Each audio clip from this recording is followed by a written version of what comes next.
నమస్తే అండి. నా పేరు రాజేషు. ఇక్కడ తయో సీడ్స్ వారి కల్కి వెరైటీ బంతు నరసరావు గారని ఫార్మర్కి ఇవ్వడం జరిగింది. ఆయన గారి పొలంలో ఉన్నాము. ఆయన గారి మాటల్లో చెప్తే విందాము. ఏం వెరైటీ వేసావు? కల్కి. ఎలా ఉంది వెరైటీ? బాగానే ఉంది. కోత కోసారా? కోసినాం. మినిమం ఒక 6 క్వింటాలు కావచ్చు. ఒక 6 క్వింటాలు అయింది. 70 మంది పట్టారు. 70 మంది పట్టారు. వెరైటీ అసలు ఇప్పటికైతే ఎంత కాపబడి ఉంటుంది ఎగ్జాంపుల్గా? నేను ఇప్పుడు ఇంకా ఎట్లేదన్నా ఇంక 20 పైన వచ్చింది అనుకుంటున్నాను.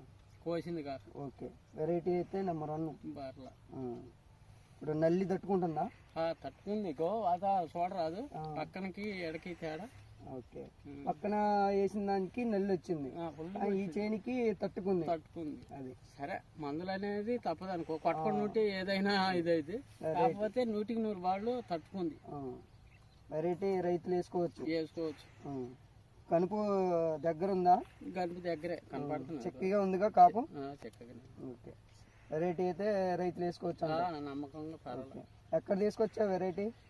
ఇది ఇక్కడే ఖమ్మం పట్టులోనే. పేరు? రాజేష్ వాళ్ళ దగ్గర. ఓకే. వెరైటీ అయితే నెంబర్ 1 అంటే నెంబర్ 1. ఓకే. పోయినసారి కూడా తీసుకొచ్చావుగా మన కాడే? పోయిన కాడ కూడా పోయిన